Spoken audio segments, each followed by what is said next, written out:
हम विधान कर रहे हैं तो आचार्य परमेष्ठी के लिए आगम में कहा गया उनका ध्यान करते जब पीले रंग से करते हैं। पीला रंग क्यों, पीले रंग की आवश्यकता क्यों है? पीला रंग जो होता है वो वात्सल्य का प्रतीक होता है, आपस में प्रेम बढ़ता है, दोष निष्कासन करने वाला होता है। हमारे जीवन जो दोष है उसका निष्कासन करने वाला होता है। और आचार्य उमा स्वामी महाराज के अनुसार तो पीत वर्ण धन आदि के लाभ का दर्शक होता है। अर्थात जो व्यक्ति आचार्य परमेष्ठी ध्यान करेगा, विधान करेगा, क्रोध पर नियंत्रण करेगा, वात्सल्य प्रेम बढ़ेगा, दोष दूर होंगे और धन की वृद्धि अपने आप होती चली जाएगी। ऐसे आचार्य परमेष्ठी के महान विधान का अनुष्ठान आप सभी लोग यहाँ पर मिलकर के कर रहे हैं। जो आचार्य परमेष्ठी के 36 मूल गुण हैं उनका यहाँ पर वर्णन है, जो कि 36 मूल गुणों का निरंतर पालन करते हैं। आचार्य परमेष्ठी के 36 मूल गुण कौन से होते हैं? 12 तप होते हैं, 10 धर्म होते हैं, पंचाचार होते हैं और 6 आवश्यक होते हैं, 3 गुप्तियां होती हैं। इसे 36 मूल गुणों का पालन करने वाले आचार्य परमेष्ठी होते हैं। और आचार्य परमेष्ठी की आराधना करने से, उपासना करने से हमारे पास भी ज्ञान की वृद्धि होती है। ये नियम है, जिसकी उपासना करो वही हम बन जाया करते हैं। रागी की उपासना करोगे रागी बनोगे, बैरागी की उपासना करोगे बैरागी बनोगे, ज्ञानी की उपासना करोगे ज्ञानी बनोगे। और जो 36 गुणधारी हैं उनकी उपासना करोगे, एक दिन तुम भी उन्हीं गुणों को प्राप्त करोगे। वंदे तदगुण लब्धये। हम वंदना क्यों करते हैं? उनके गुणों की प्राप्ति के लिए वंदना करते हैं। योगन जैसे आपके गुण हैं वैसे हमें गुण प्राप्त हो जाएं। ये आचार्य परमेश्वर जैसे आपके गुण हैं वैसे गुण हमें प्राप्त हो जाएं।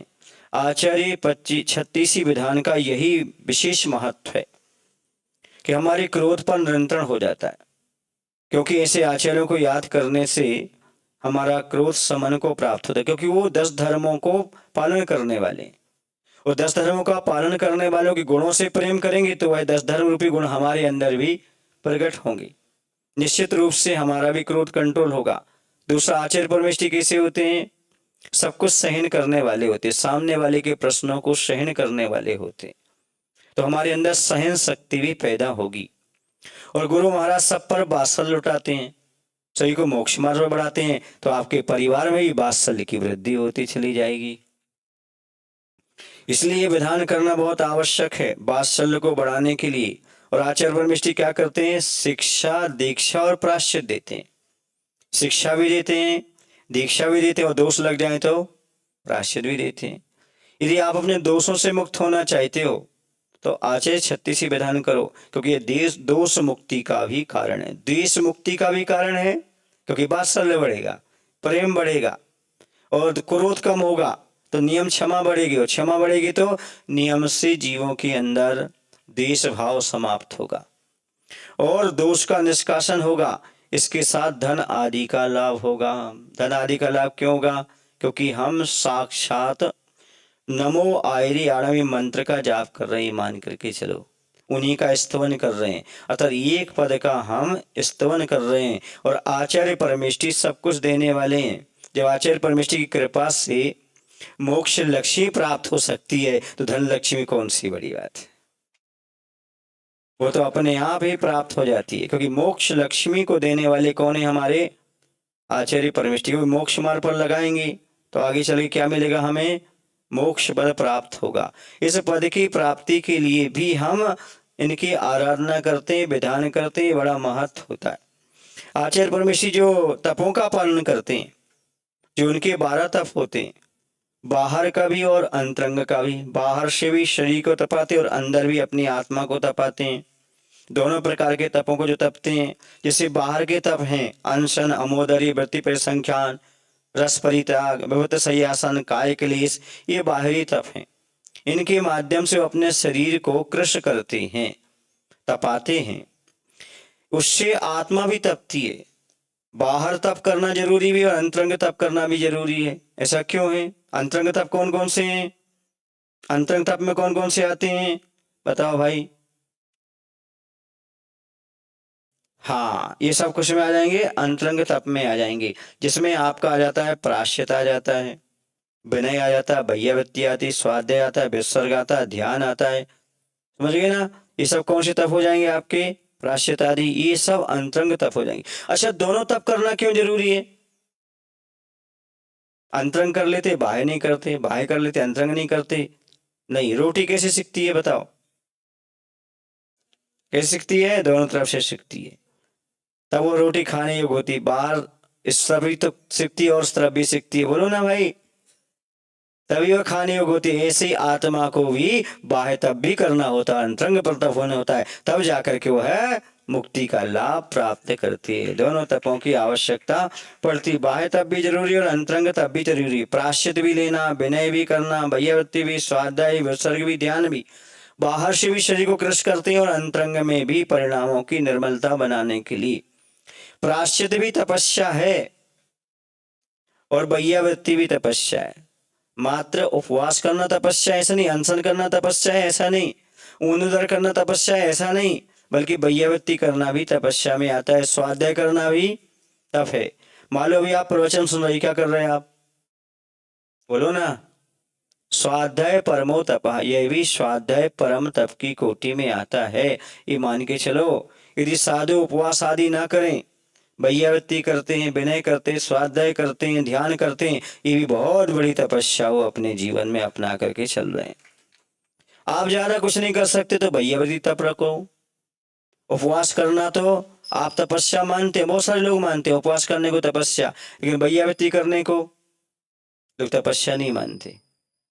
आज से सीख लो कि भैयावृत्ति करना भी क्या है, तपस्या है। स्वाध्याय करना भी, प्रवचन सुनना भी, क्योंकि धर्मोपदेश नाम का स्वाध्याय हो जाता है कि नहीं हो जाता, वाचना नाम का स्वाध्याय हो जाता है। तो इस स्वाध्याय करने से भी आपकी तपस्या होती है, ऐसे मान के चलो। ये हमारे आचार्य परमेश्वर निरंतर करते हैं। कैसे करते हैं, निरंतर करते हैं। जैसे आचार्य सी का हमेशा के लिए वृत्ति पर संख्यान था, कौन सा था, एक ही चौके में पड़गाहन, एक ही चौके में पड़गाहन, यदि उसमें कोई डिस्टर्ब हो गया तो फिर सीधा अलाप, उस दिन आहार नहीं होगा, समझ रहे ना। अब दूसरे दिन आहारचर्या संपन्न होगी, ऐसा उनका संकल्प था। एक चौके से जैसे पढ़क गए, पढ़कने के बाद आप कुछ विघ्न आ गया तो लौट जाएंगे, ये था उनका आजीवन वृत्ति परिसंख्यान, समझ रहे।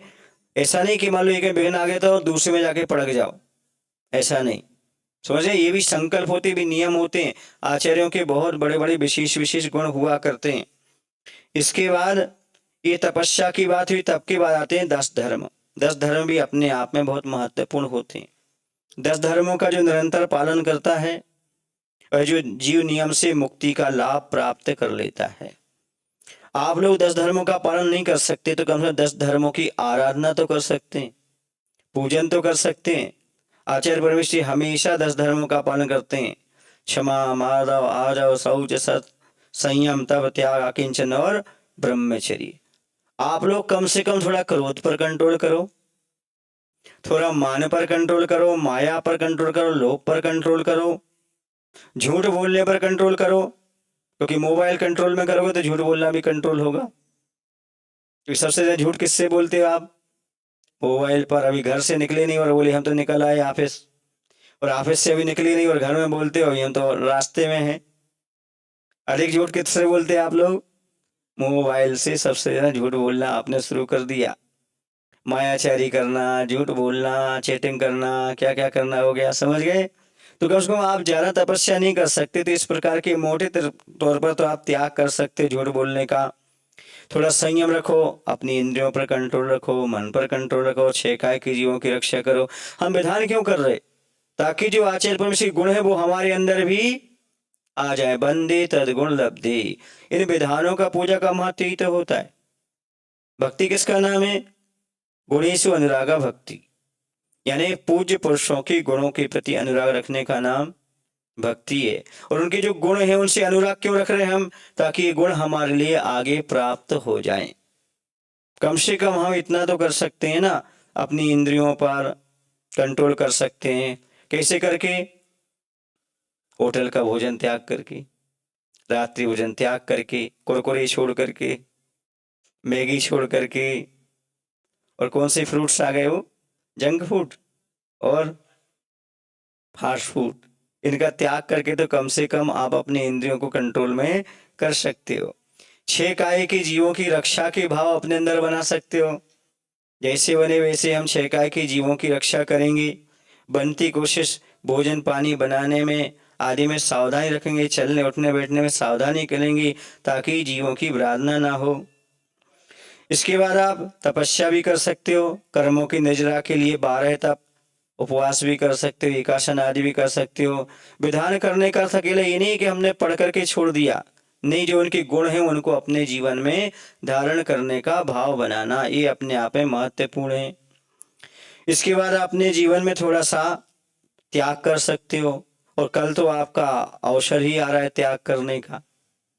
कल सुना है आपके यहाँ पात्र चयन है, आज विधान के रूप में भूमिका जम गई, आपने देख लिया कहाँ बैठ सकते हैं, कैसे क्या कर सकते हैं। तो कल तो आप अपनी अच्छी भूमिका बनाओ ताकि अच्छी तरह से क्या कर सको, दान पुण्य कर सको। कर लो भैया दान, क्या करोगे माया जोड़ के, ये माया सब यहीं जाओगे छोड़ के, ये माया तुम्हारे साथ जाने वाली नहीं, सब यहीं पर छूटने वाली है। इसलिए थोड़ा सा क्या करो, त्याग करो, दान करो। मुनि महाराज आचार्य परमेष्ठी सब त्याग कर चुके हैं, आप सब त्याग ना करो, लेकिन उसमें से कुछ बचा लो, कुछ रख लो, तो दान तो करो। जहां सर्वस्व छोड़ दिया जाता है उसका नाम क्या है, त्याग है, और जहां कुछ बचा करके दे दिया जाए उसका नाम दान है। तो आपको क्या करना, त्याग नहीं करना तो क्या करना है, दान करो। दान करने के बाद आपको बहुत कुछ प्राप्त होगा। याद रखो, जो पूरा त्याग करते हो इसी भाव में महाराजा बन जाते हैं, जो पूरा त्याग करते हैं वो इसी भाव में मुनिराज बन जाते हैं, और जो दान करते हैं अगले भाव में राजा बन जाते हैं। देखो, राजा बनने पर सबने ताली बजा दी, महाराजा बनने पर कम बजाई लोगों ने। नहीं, अभी दान करो, राजा बनो, राजा बनने के बाद फिर त्याग करो तो महाराजा बन जाए, सही बन सकते हैं। क्योंकि पहले के सारे राजा महाराजा क्या किए, त्याग करके और मुनि बन गए, महाराजा बन गए, सब कुछ वैभव पाने के बाद सब कुछ उन्होंने छोड़ दिया। ये अपने आप में महत्वपूर्ण चीज है। अब आता उत्तम आकिंचन धर्म का, आत्मा के अलावा संसार में कुछ नहीं है, ऐसा विचार करते हुए सब कुछ त्याग कर देना आकिंचन ने। ब्रह्मचर्य आप जानते हो, इसी संबंधी राग को कम करो, आचार्य परमेष्ठी से राग करो, साधु परमेष्ठी से राग करो, इस संसारी प्राणी से राग से ऊपर उठने का प्रयास करो। आचार्य परमेष्ठी स्वयं पंचाचार का पालन भी करते हो, दूसरों को भी कराते हैं। पंचाचार क्या है, दर्शनाचार, ज्ञानाचार, चरित्राचार, तपाचार और वीर्याचार। अर्थात दर्शनाचार माने निसंकित आदि 8 अंगों का निर्दोष पालन करना। सम्यक दर्शन का पालन करते, लेकिन कैसे, निर्दोष सम्यक दर्शन का पालन। आपका भी कर्तव्य बनता है हम भी निर्दोष सम्यक दर्शन का पालन करें। ज्ञानाचार, काल विनय आदि 8 अंगों से सम्यक ज्ञान की आराधना करना, ये भी अपने आप में महत्वपूर्ण है। चरित्राचार, निर्दोष सम्यक चरित्र का पालन करना, जो लिया गया चारित्र है उसको निर्दोष पालन करना। फिर तपाचार, 12 तपों का निर्दोष पालन करना।